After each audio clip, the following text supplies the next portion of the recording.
Hello and welcome to the Rabid Atheist. I'm Ed Rabyd, a former pastor turned atheist, now compassionate anti-theist. Welcome to my channel. Feel free to like or dislike the video as you see fit, so feel free to hit those buttons. Feel free to comment below, and I would appreciate it if you would subscribe to the channel and hit your notification bell for more content as it is released. You're also free to share my videos as much as you like. The purpose of this channel is educational in regards to atheist and deconversion issues and any issues related to those issues. Today I want to continue on my series of chronicling my deconversion story for 2023. I tend to do this every once in a while, but my main purpose this time is twofold. Basically, one, to give myself a better outline for a book I'm starting and writing right now, but I want a better plan of what I'm doing with it about my deconversion. And then I also wanted to add an interest of now this revelation of me possibly being autistic, which has a high degree of probability based on some of the things I've read and all that, and how that factored in to my faith and to my deconversion. And today I want to talk about specifically the time in my life where I moved away from high school and I started to move into becoming educated in preparation for the ministry. Now, before I get into the actual successful parts of my education, I have to talk about a couple false starts because I now understand them in a little bit different light. When I first got out of high school, I spent the summer working in a factory. My dad had worked there, and I didn't really like the work, but I was taking comfort in the fact that I was about to go off to Evangel College in Springfield, Missouri, which is the Assemblies of God, basically their liberal arts college. And I was heading there to earn a degree in biblical studies and maybe pick up another degree in something useful. I knew I wanted to follow the call of God, but I wasn't really sure about what I was doing. I ended up only spending one semester at Evangel College. One, it was private school, so it was much more expensive. I was out of state, so I wasn't getting any state financial aid from the state of Missouri. And it turned out to be much more expensive than I planned. Plus, I wasn't really good at it. It's the first time I'd really been away from home. I'm a small town boy, and I ended up in a pretty interesting situation for a small town boy to be in. I was, for those of you that know Evangel College and maybe come out of there, my dorm was Crossford South, also known as the Swamp. Not exactly known for its more moral character either. It's kind of a swampy place. The people that lived on that floor were very interesting. Basically, I found myself focusing on my studies in the sense that I liked the material, but I didn't like the homework. And so often didn't do the homework, didn't do papers. And I kind of fell behind there. But the other problem was I spent an inordinate amount of time at the Joust, which is the student union there.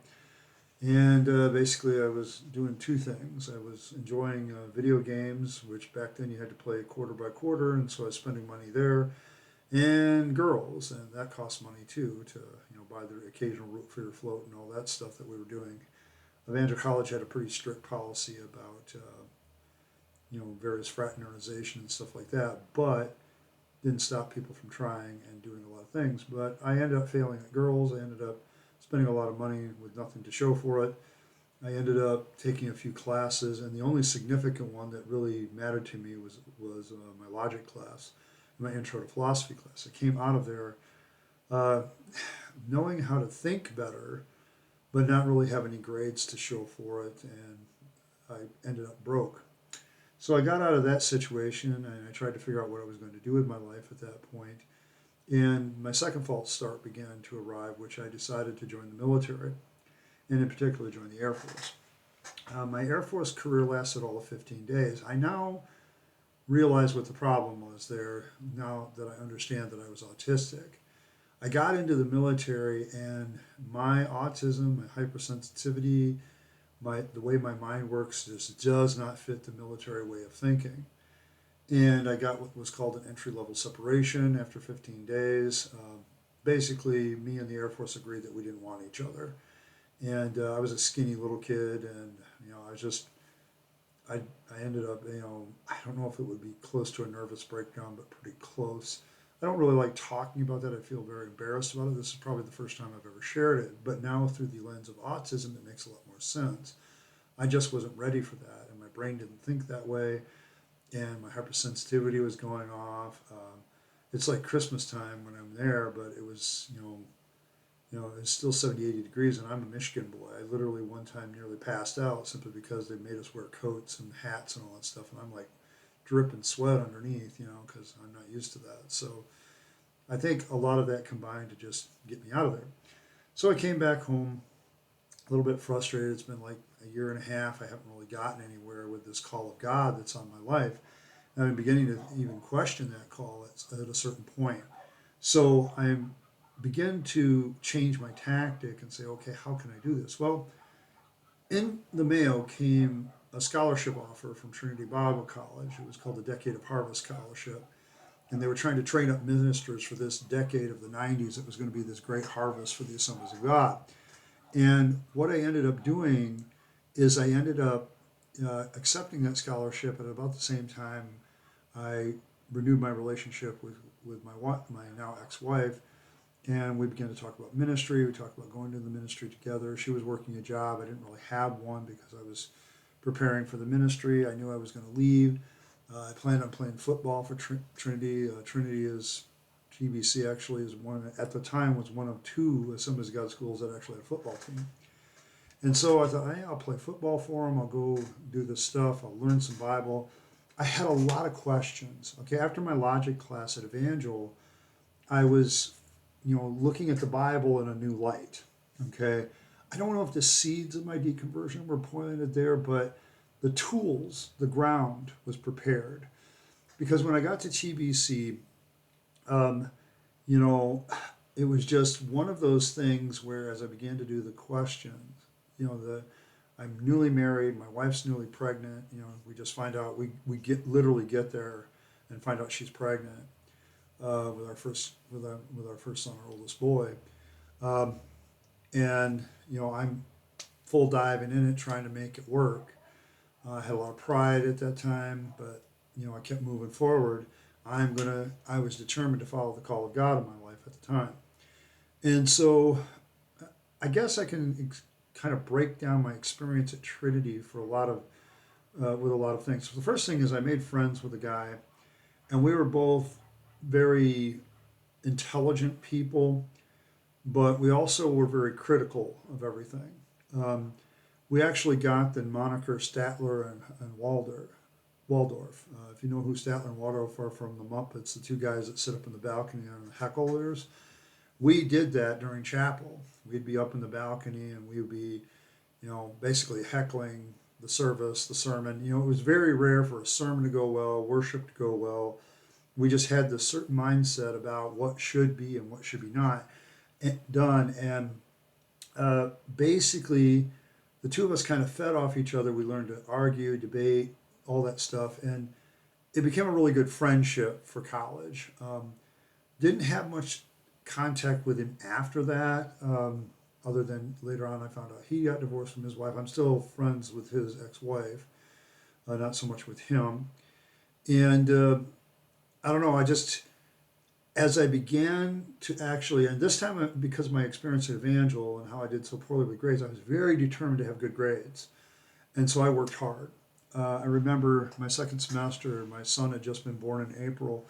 I'm literally studying for finals with at junior in my arm in one hand while I'm going over my notes and writing down things in the other.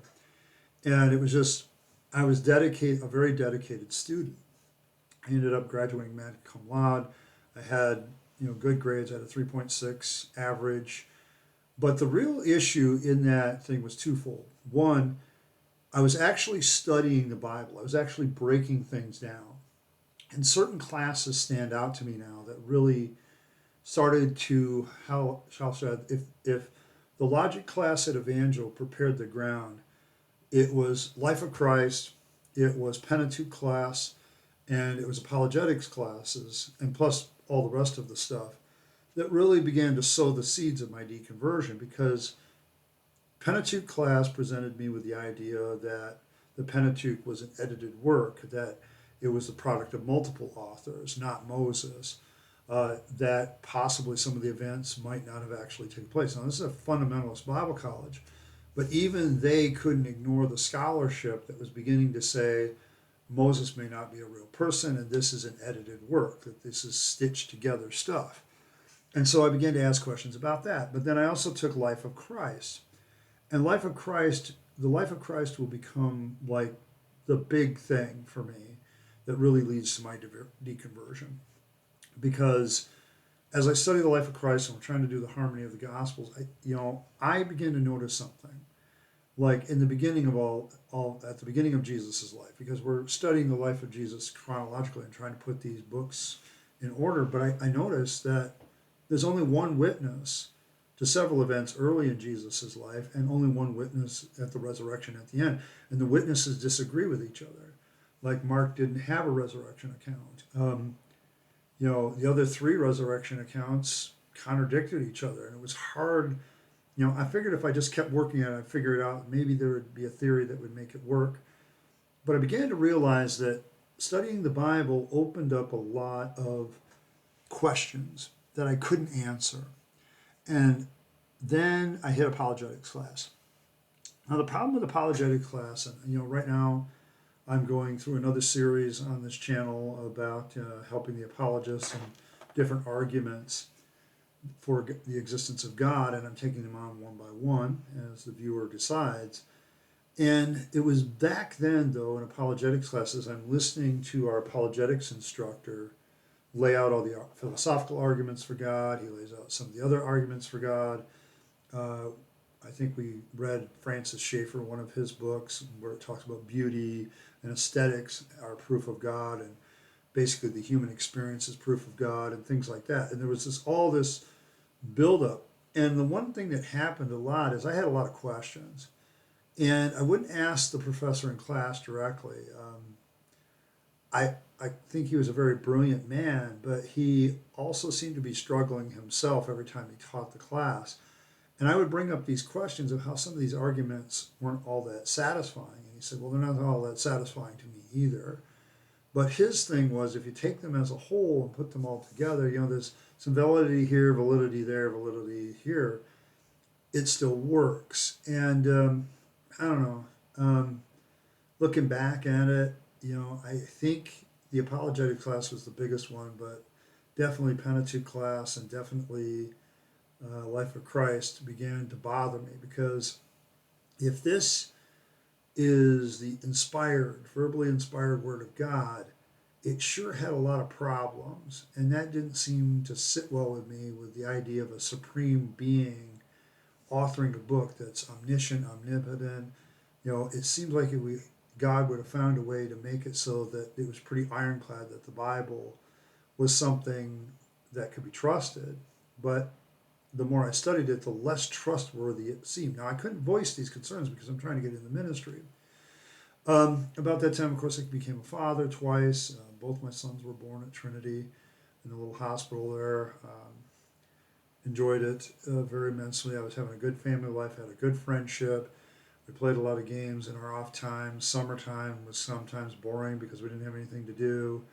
Didn't really have a job because there weren't a lot of jobs in Ellendale. So, between, living off the system and being in government assisted housing, which cost me nothing, but also at the same time just studying the Bible and doing things, it was actually a pretty good time in my life from a time perspective.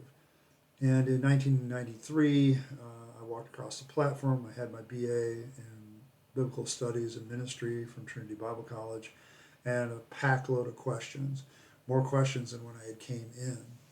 And the real seeds of my deconversion were planted at that point. Probably, though, the one thing that was a very good moment, I guess, was this is the last time that I really recognized that my dad was very proud of me. When I graduated from TBC, he gave me a huge hug.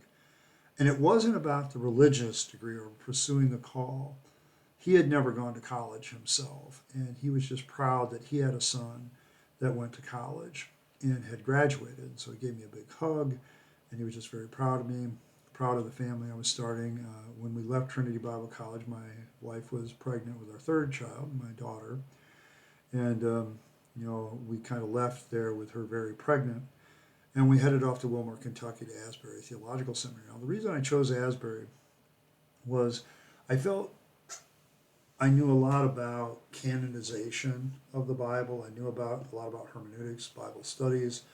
I knew about biblical study and how to break down a Bible thing. And then at Bible college, we had kind of jumped to systematic theology where everything's put together, but there was this gap. How do we go from biblical studies to biblical theology, historical theology, and then to systematics, and then to contextualization? I was very concerned about the process of theology. So I signed up for an MA in theological studies at Asbury, and off I went. And I would like to say that that education answered some of my questions, but the questions just got more complicated. One of the first classes I took there was once again an Old Testament class, and we were talking about the Pentateuch, and we were talking about the JEPD theory, and I thought maybe it was just a theory among many, but when I read the professor's notes, he's like, seems to be the most likely explanation of how the books of Moses were actually compiled. And when you begin to look at the stories in the Old Testament and look how everything is knit together, there was a lot more questionable nature to the Old Testament than I had originally thought.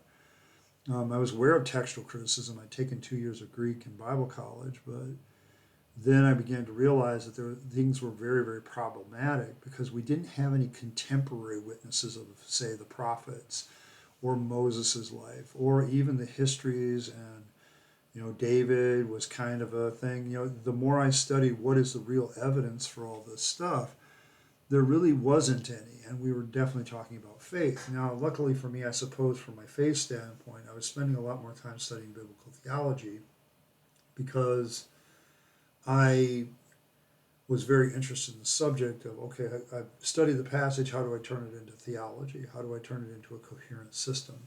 And then, of course, I was taking a lot of historical theology, different characters, the neo-Orthodox theologians. I studied Augustine and John Calvin. I read the Institutes cover to cover when I took John Calvin class. We were just studying various historical figures that were significant in theology. And so I learned a lot about them. And the problem was I suddenly began to realize that theology is not an exact science at all. It's not, as I'm moving through my young adult days, my black and white thinking is being ripped away from me. And I'm beginning to develop more questions and more sophisticated questions about this stuff that I'm learning. And I was, to be honest, in my second year of seminary, I was really very close probably to becoming an atheist because I was beginning to realize, or at least I was looking at turning my back on the faith that early, and I only wish I had, looking back at it. But a significant event will happen, which I will talk about in a minute. But the real thing that was beginning to bother me, though, is, Ed, you've invested all this time and energy into this. What are you going to do with it? Okay, you have a biblical education, a theological education. There's no other place for you to find work except the church. I says the only way you're going to make this work is go off and get a PhD in something and then go teach as a professor, maybe at a secular university you can teach religion or something like that. But I never really got the chance because a significant event happened in my life. But there's a lot of personal things going on in my life. My daughter was born, but I had to move my family from Kentucky to Michigan, where they stayed with my parents because I couldn't afford to live down there. But I was everything for the call. I had to follow this call of God in my life. But my second year, it was not so much about the call anymore. I'm like, why am I doing this? I just want to finish this so I can be done with it and move on to something else. And I wasn't really sure what that was. But I'm traveling back and forth. I'm spending a lot of money to get this education. And what was it for? What was I going to do with it? I didn't really feel like I was a very good minister. I had been preaching up to that point since I was 16, so probably 10 years by that time. I would preach in different things. My friend in seminary, a very good friend of mine who just recently passed away, he got me a few preaching gigs that were fairly regular. I made money where I could and did what I could while I was in seminary, but it was just, I was feeling a little frazzled, and I wasn't doing as well academically in seminary, although I did graduate and get the required GPA of 3.0. I really struggled. And I think the final thing that really got me going is I wrote my thesis on First Timothy.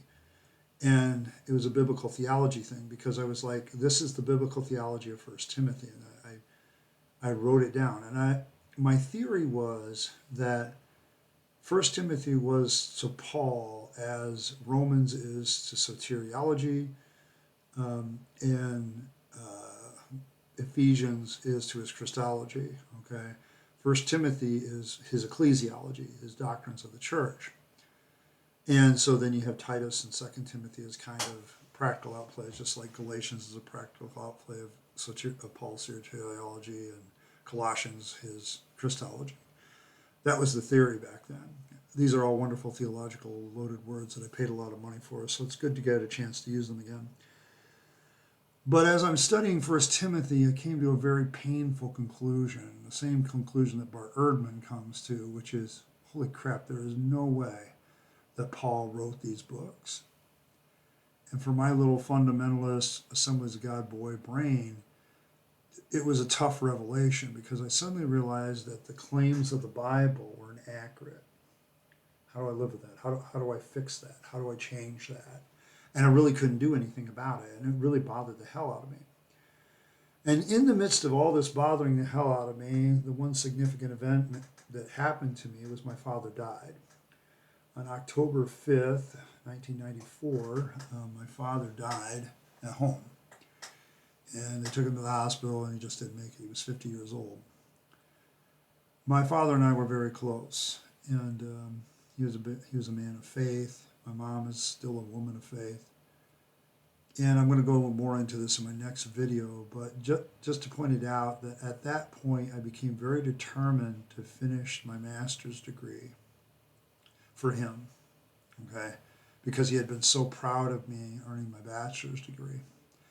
And I wasn't going to now fail him by not finishing up.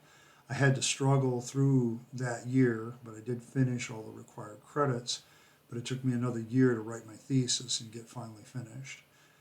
And I graduated in 1996, walked across the platform, and dedicated that degree to Dad.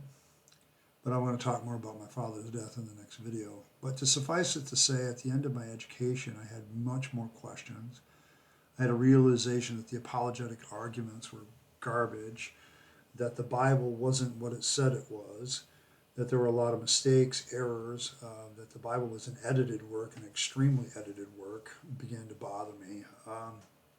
And I was a fundamentalist Assemblies of God boy, so this was really shaking my foundation. I wrote a thesis on First Timothy being the biblical theology of Paul as far as his ecclesiology, and now I was even wondering whether or not Paul wrote the book.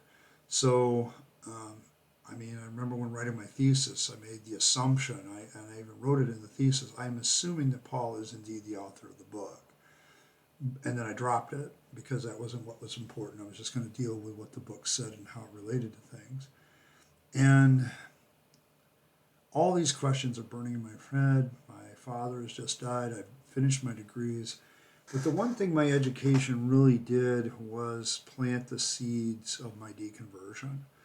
Because the questions, the thoughts, and all the while I'm now realizing that during this time I was autistic, so every major emotional change, moving my family back to Michigan, my dad's death, me being all by myself at seminary many times, all for the sake of the call, and following dogmatically this call of God on my life to the point that I bankrupted myself pretty much emotionally and physically and mentally and financially. I was about ready to head for a crisis once I did graduate. And it really kind of shook me to the core. And I'm going to talk more about that in the next video. Today I just want to thank you for stopping by. I wanted to share how my education affected my deconversion, how it began to plant the seeds, how logic kind of created the fertile soil, and then the 2 degrees, the biblical studies, all that stuff, the theological studies degree, all began to form the seeds of what would become my downfall as far as my faith. If my father hadn't died, I might have given up on faith within another couple years. But because of his death, there's going to be an emotional thing that happens, but I'm going to share that in the next video. Thanks once again for stopping by. I appreciate every like, share, subscribe.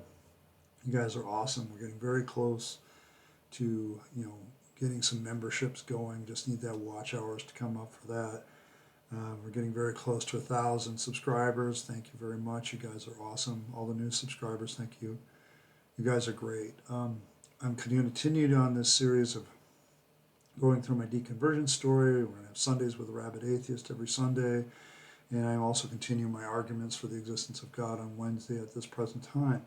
If you're watching this video months later, you can ignore all that. But, I do appreciate where we are right now. I'm very, very excited about what's going on. And I have you to thank for it. So thank you, thank you, thank you. Make sure you like, share, subscribe, do the things that you do. I appreciate every single one of you. You guys live your best life. Make sure you make it a good one, because you only get one go around and then it's over. So make sure you do everything you can to have a good and full life. And I appreciate all of you, and I'll see you next time.